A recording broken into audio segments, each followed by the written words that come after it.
They have asked me to talk about Indian culture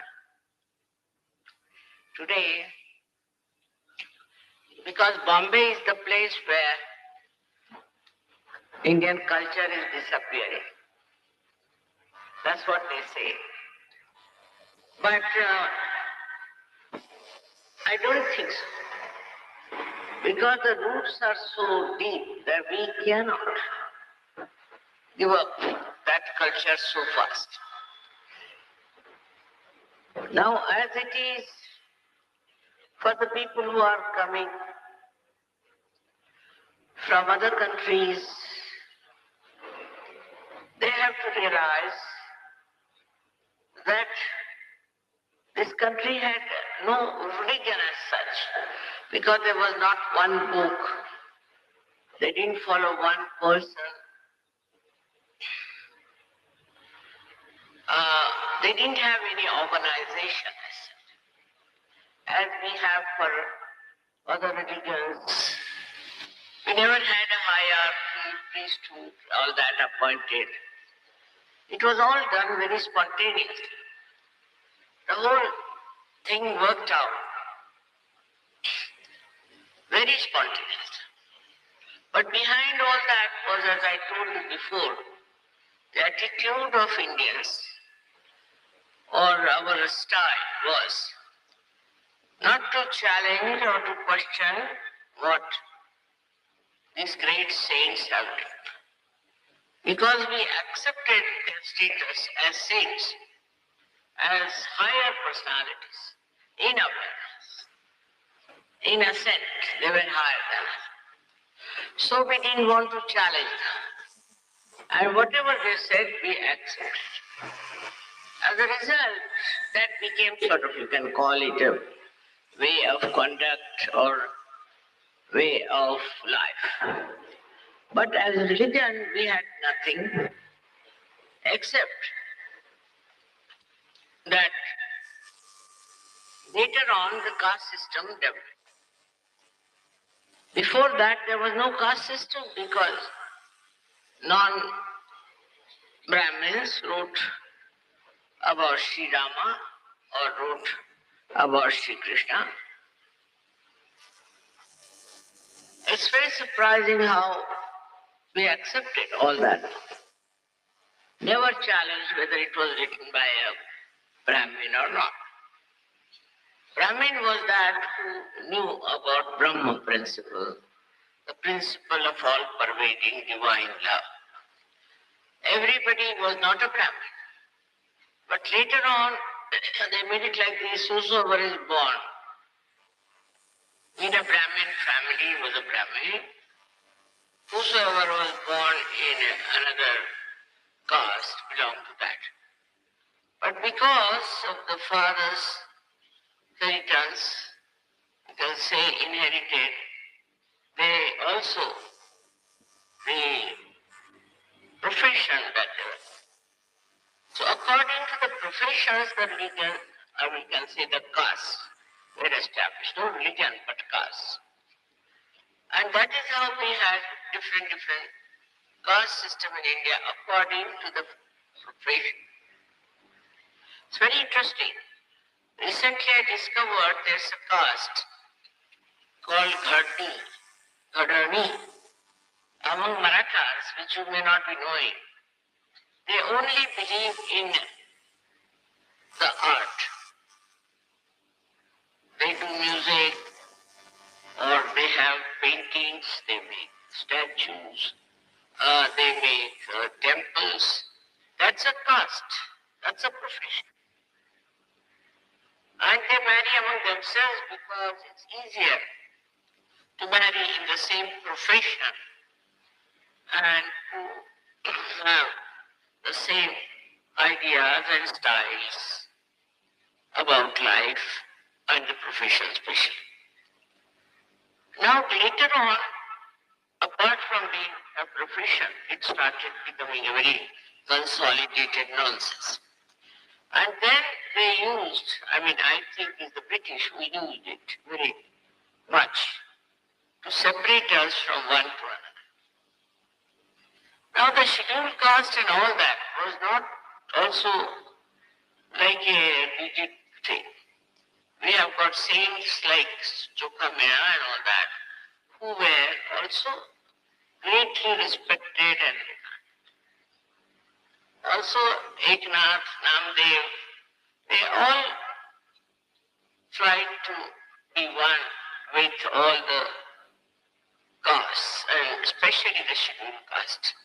So this saintliness was regarded as another caste, you can say, which did not believe in any caste whatsoever.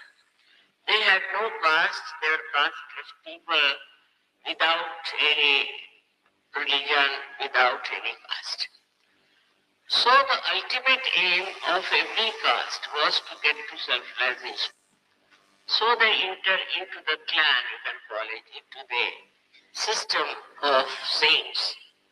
And all the saints, whether Muslims or Hindus or Jains or anything, they all were put together as saints. As you can say, they were Sufis. Sufis from the Muslim heritage they came. Then we had also among Chinese, Tirthankara. The main point was that they were the people who believed in the ethical life, ethics, believed in the higher life, spiritual life, and lived like that. Now as you are all Sajudis, you have lost your religion, lost your caste, you have lost everything. You are Sajudis. Yogis means you are the people who are believing into the ethical side of life. In this country, all this was used and was exploited also for politics, for all kinds of segregation of, and that has really gone into such rigid ideas about everyone, every caste, that first thing they used to ask, not now, before, what is your caste? Now that's over.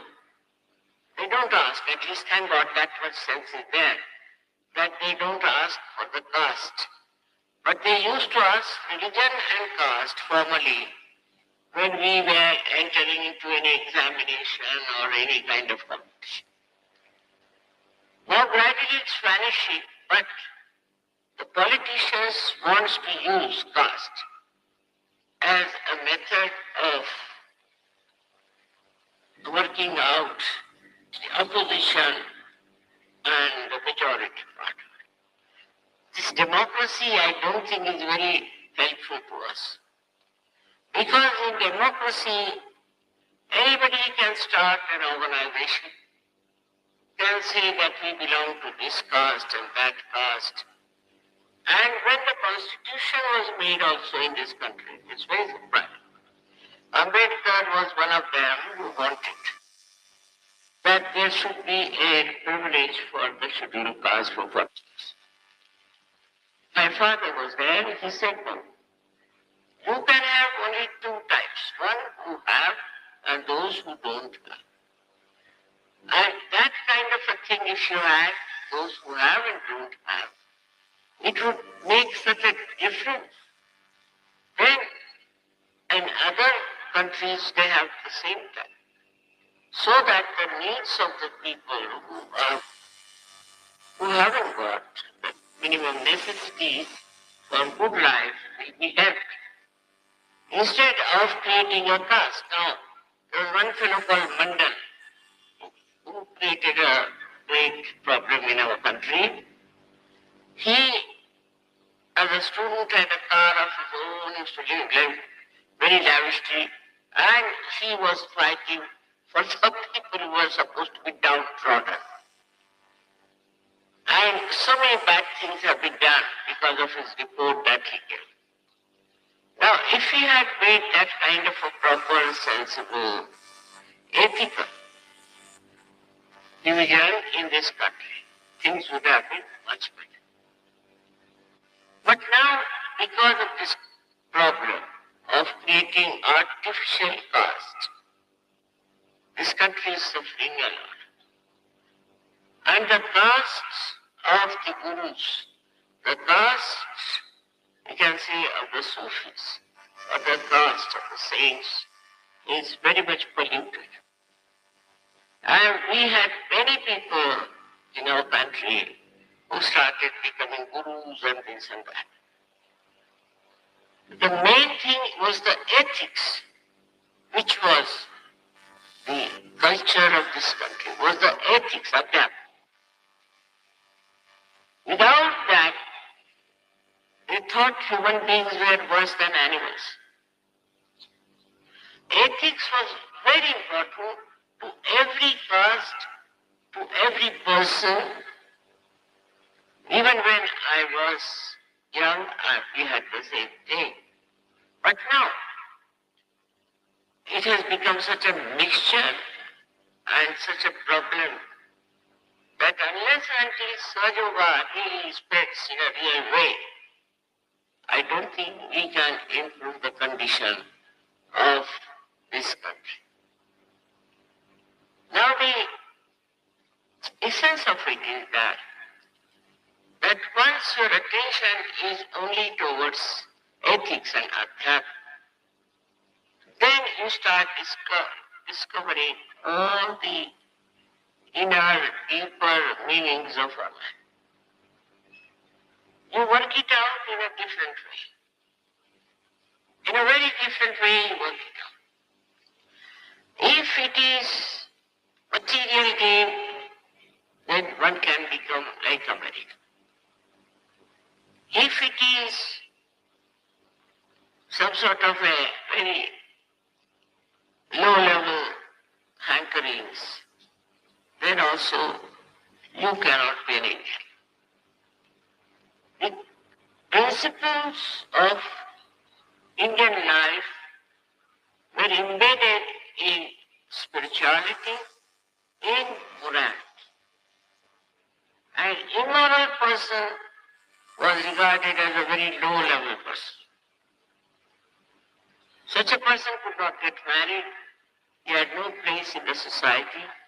He had no place even in the homes, their own home.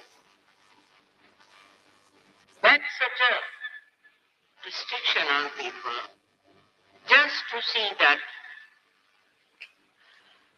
the society is kept clean. And such a person was thrown out of the society. Anybody who even drank wine or anything was regarded as a person who is not dharmic. He is adharmic. Can you believe it? Drinking was regarded as adharmic. I think very few people must have seen drunkards, only on the streets. When I went to Russia, they asked me, what do you say to cheers? The Russians say cheerio, they don't say cheers. And what? Cheers for what? For drinking. When you are on the table, what do you say? I say we never drink on the dinner table. That's not done in India. At least, I don't know if somebody does it, but it's a very, very Western style of life. But openly you sit down on the dinner table before your children and start and say cheers. Imagine. Cheers for what? For becoming unconscious? For becoming stupid? For getting into troubles? But it became like a practice there. Whether somebody dies in the family, they will drink. Can you imagine? If somebody is born in the family, they will drink.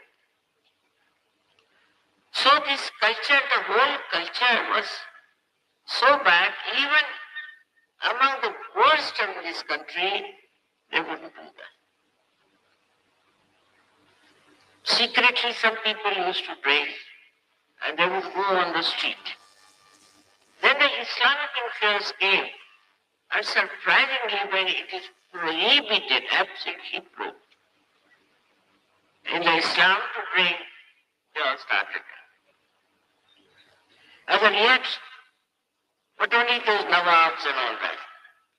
And because of them, because they were in authority, others also took to drink. But still, it's not yet a custom to drink, to celebrate something. I mean, supposing even in the church they give drinks, and they make also some sort of a Benedictine in the church organization. This is such a perversion of religion. In India also, in the temples and all that, they started all kinds of nonsensical things. No. But Indian philosophy is such that it gives you complete freedom and you can do what you like. But not in the name of religion, in fact, not in the name of God, not in the temple. And if they do it, people will throw them away. They bring a court case, this, do that, and I mean, just remove it completely. So it is kept pure. We had horrible incidents of horrible things people were doing adharmic, but all that had to be cancelled completely. Why? Because the people couldn't have it. People wouldn't like it. I was told that at Ganpati Pule they are secretly offering some sort of a beer. But if the government comes about it, it will be banned. I mean, whatever is pure must be kept pure. Christ also, he took 100 in his hand and started hitting people who were selling things in the temple. So the purity of that church or the purity of that religious place had to be kept. So the first thing I think was purity. Here now I've seen the other day there was a boy. It was for marriage. And it's very surprising. They were all very well off, very rich, everything was there. But they found out that he had a girlfriend before. And the brother of the girlfriend tried to stab him, finished. Now for him to get married is an impossibility in this country. He might get somebody from abroad, I don't know what he'll do. But if he has a girlfriend like that, open day, he's finished. So the restrictions came from the society which was built up on ethics. And all these ethical values are penetrating up to the lowest level, up to everything. But unfortunately, now the other cultures are coming and people think we are rather rigid, very rigid people. We should really relax a little bit and take to other people.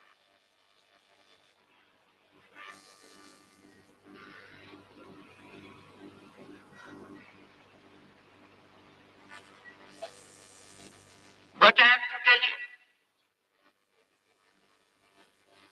that if you go out of the line of ethics in any direction, this only saving is yoga to come back to normalcy. It's not the way. And once you come to Sahaja, you cannot deviate from the path of Dharma. If you try to do that, you go out of Sahaja. It's as simple as that. It is not that all right, doesn't matter, mother should forgive and this thing. I forgive, all right, I forgive. Because you have got some still human weaknesses left in you, I forgive. But in Sahajava you cannot. The Sahajava has to maintain its purity. If you allow all such people to enter into Sahajava, then there will be no purity of Sahajava. And then everybody will start doing this or that just to say that after all, you see, we are also Sahajogis, they are also Sahajogis. If they have done it, why not?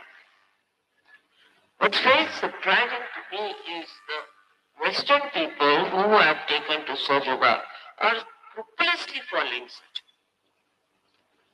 Scrupulously. I am not such a strict guru as you know.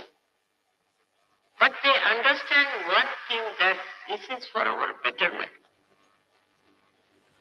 This is for our growth. This is a very, very important part of our lives, that is ethics. That has to be there. And once they understand it, I tell you, I'm surprised how these Western people who have seen their parents drinking and also other people doing all kinds of things, even their friends and all that, just give up completely.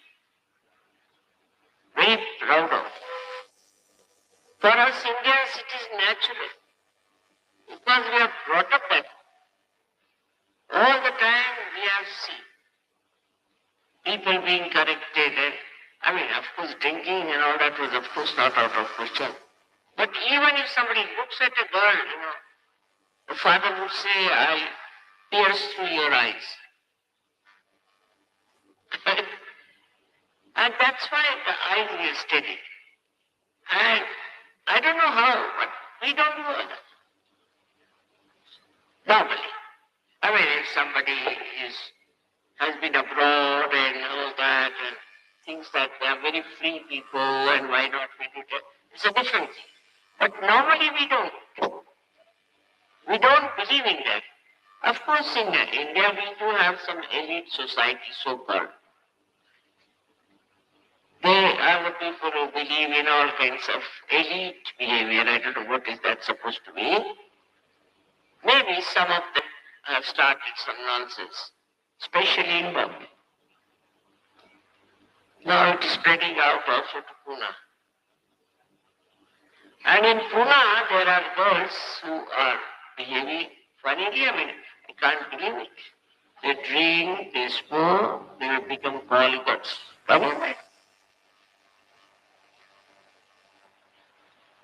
All this is happening. This has happened. Because I don't know what is their idea about life. Or maybe it's an actress or something they follow. But what is the life of that actress? Unethical behavior, where you compromise with your value system, ultimately, where do you end?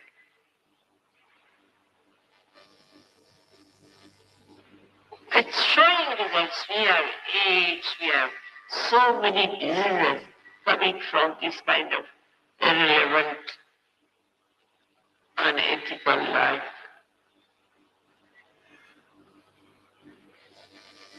It's happening everywhere to suggest that we should live a very normal life, a very good family life of obedience and understanding. But because you're very free in the West, it's difficult for you to accept. But once they come to surgery, I'm really surprised how they have accepted surgery so beautifully. They had the freedom. complete freedom to do what they like. In India, we don't have such freedom for children. They can go wherever they like, they can do whatever they like. The teacher cannot correct them. Because of that freedom that they had, this one thing could have happened. So many are lost, all right. But those who are saved are rare people. Because of that growth of freedom within them, I think they learn our Indian music in 5 months, 4 months. No Indians can do it. Because they are restricted all the time, they are controlled all the time, they are kept on the path of religion. So ultimately, the freedom that some of you had and enjoyed has given you a special personality. That you pick up very difficult things without reading. Now, whether you should have that freedom or not is your own lookout. But too much restrictions on children, I think, is not a good thing. Now, in music, I know Ravi Shankar, when he was young, his guru had broken a tanpura on his head because he put a wrong note, swell. Anyway, he used to beat them, tie them upside down, put them in the well. I mean, all kinds of things they did. And the disciples listened to all that discipline. Can you? But I think that curbed their capacity to absorb something difficult. This is one of the reasons why I see this has happened, that people have picked up this difficult music in 4 months, 3 months. It's a very golden thing. So why not this happens with Indians? You put them to anything, they pick it up so fast. With Sahaja Yoga, born with Sahaja Yoga, those who are, should be given full freedom, I think. Such children should be given full freedom. But they'll not do anything wrong. And you will see they will pick up things very fast. Not that Westerners are more intelligent or alert, but the way they are given freedom, their growth, their personality. Sometimes they are like a vagabond, I think. Sometimes just like a tomboy. Sometimes to me they look like very vulgar. But once with that wealth of freedom they come to reality, they shine. So I would request also Indians not to suppress the children too much. We enjoy the children very much in India, no doubt. But we suppress also them very much. Why are you standing? Why don't you sit down? And children don't mind because it's accepted, this pattern is accepted. So too much restriction on children also curbs their personality. This is what I've discovered. But the Western people go through such hell, first of all. Develop such problems to begin with. And ultimately what happens is this. But they can be discarded as bad, bad, bad. But if they come as good, they are marvelous. All the freedom they have enjoyed before is showing results. Otherwise, how can this miracle happen to Western people? There's no justification. Now the problem is to give freedom or not.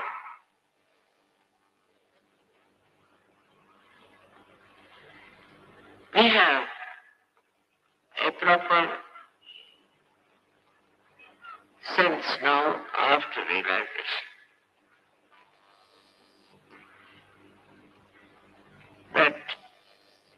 child is a born realized. In the beginning, he won't understand, he won't understand. But gradually such a child will show results. Maximum capacity to absorb and to express.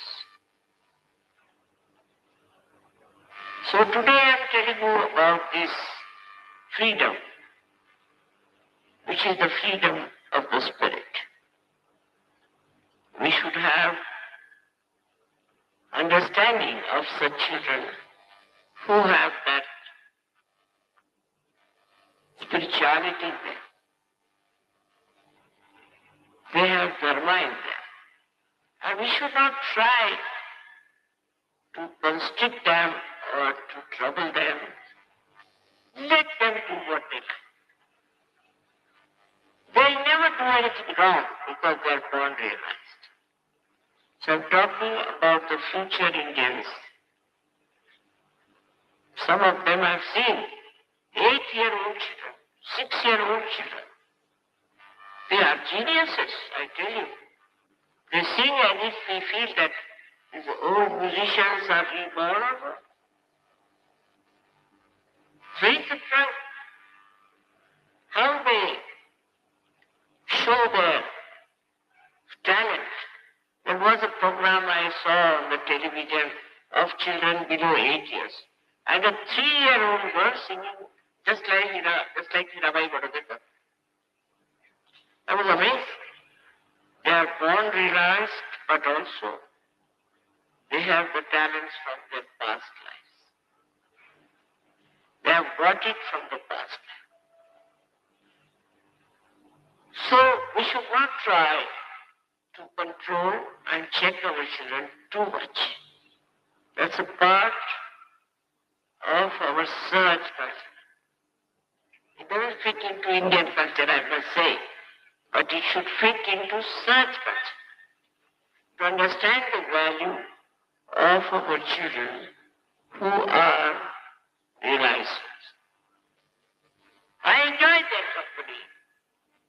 They speak so sweetly of all the things of all the person, and they describe about everyone so sweet. You just allow them the freedom to talk, and they'll tell you all kinds of things.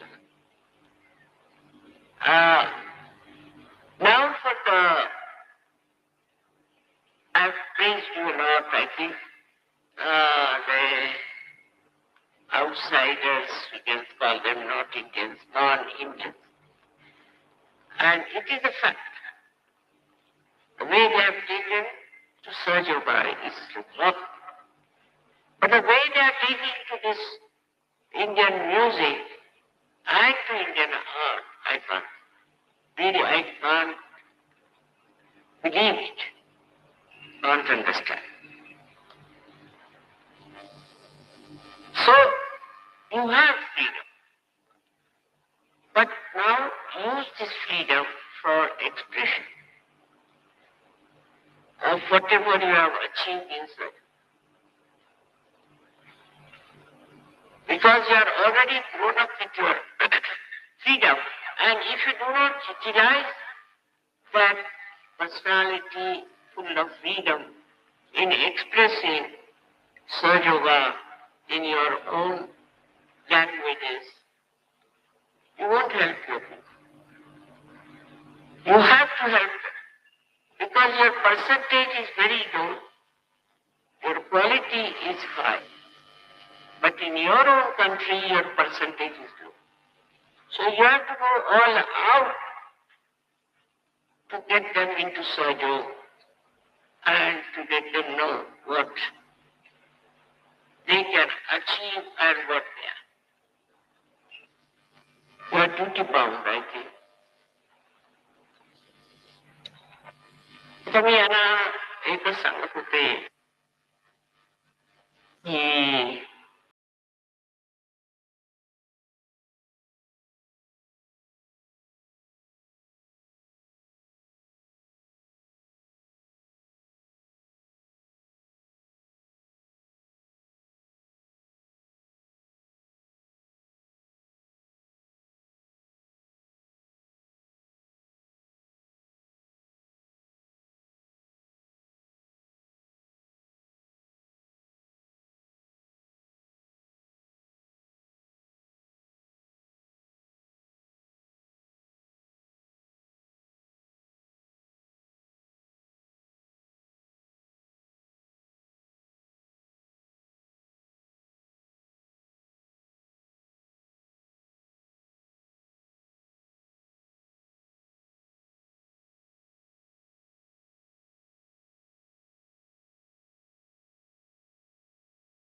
माताजी श्री निर्मला देवे नमो नमः। ॐ त्वमेव साक्षात् श्री कल्की साक्षात् श्री आदिशक्ति माताजी श्री निर्मला देवे नमो नमः। ॐ त्वमेव साक्षात् श्री कल्की साक्षात् श्री सहस्रार स्वामिनी मोक्ष प्रदायिनी माताजी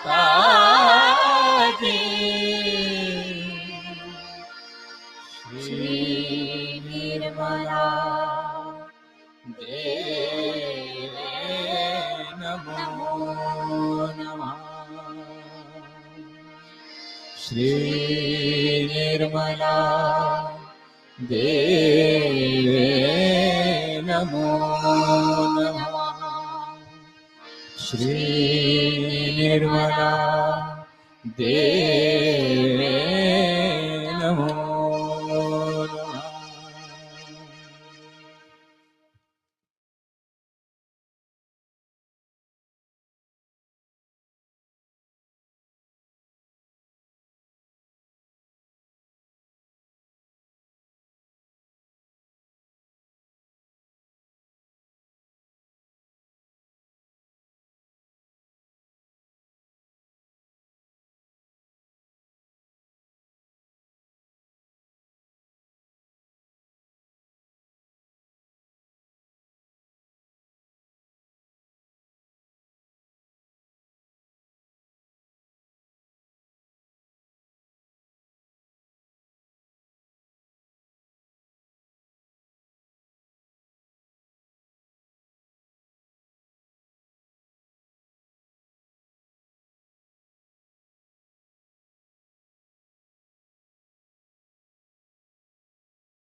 निर्मला किती वर्णावी तुझी स्तुती, निर्मला किती वर्णावी तुझी स्तुती. मानवाला देतेस, मानवाला देतेस देवाची अनुभूती. निर्मला किती वर्णावी तुझी स्तुती, हो किती वर्णावी तुझी स्तुती.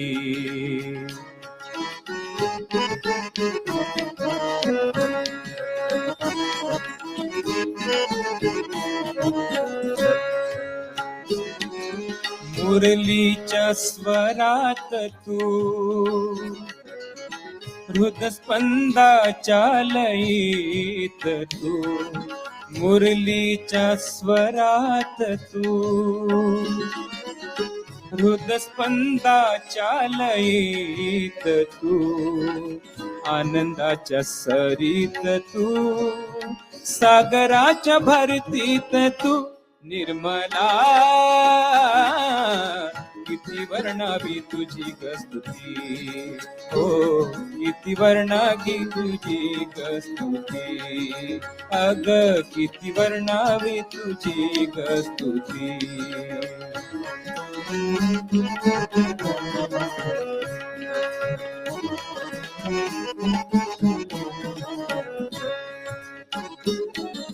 प्रेमाचा सापेक्ष तू, धर्माच अपेक्ष तू. प्रेमाचा सापेक्ष तू, धर्माच अपेक्ष तू. कर्माचे मोक्षच तू, मर्माच लक्ष्यही तू निर्मला. किती वर्णावी तुझी स्तुती, हो किती वर्णावी तुझी स्तुती.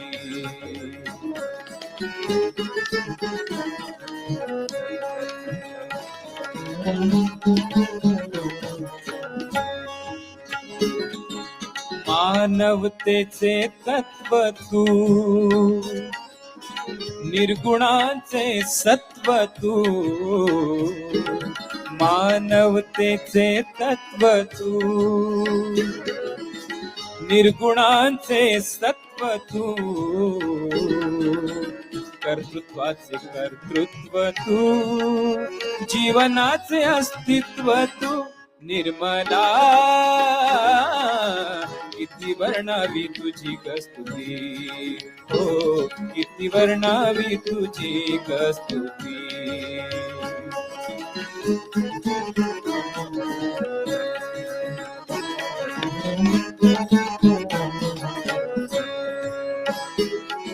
संगीताचा सूर तू,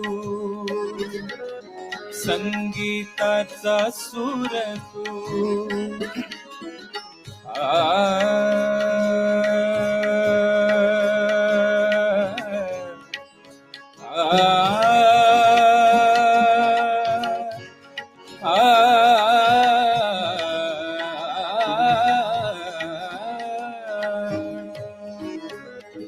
संगीताचा सूर तू,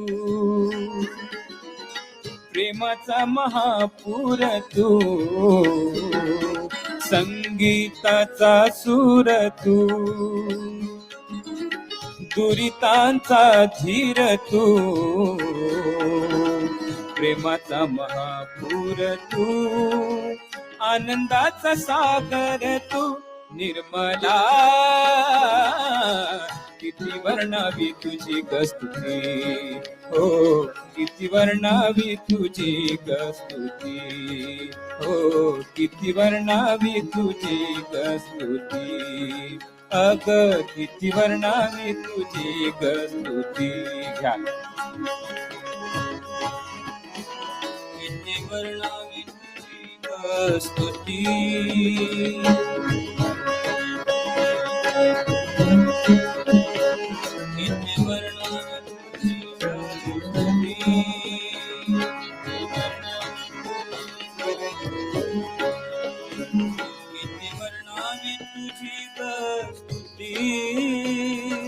वर्णावी तुझी स्तुती, किती वर्णावी तुझी स्तुती. किती वर्णावी तुझी स्तुती, किती वर्णावी तुझी स्तुती. किती वर्णावी तुझी स्तुती, किती वर्णावी तुझी स्तुती. किती वर्णावी तुझी स्तुती, किती वर्णावी तुझी स्तुती. किती वर्णावी तुझी स्तुती, किती वर्णावी तुझी स्तुती. किती वर्णावी तुझी गा स्तुती, किती वर्णावी तुझी गा स्तुती, किती वर्णावी तुझी गा स्तुती, किती वर्णावी तुझी गा स्तुती.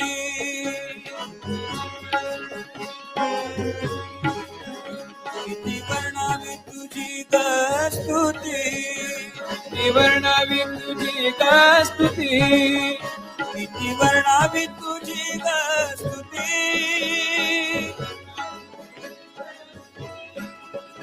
किती वर्णावी तुझी गा स्तुती,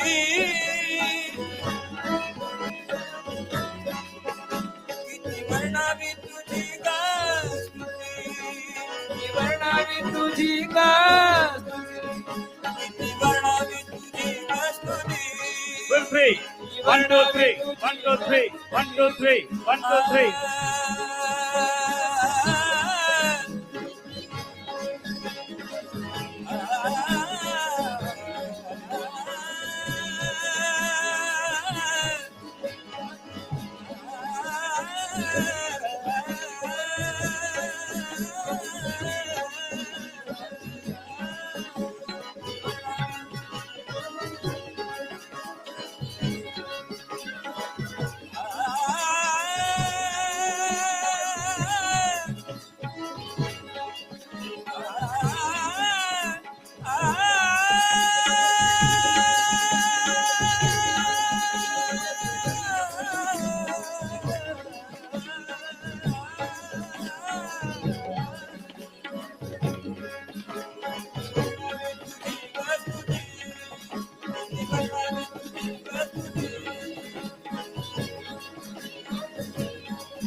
स्तुती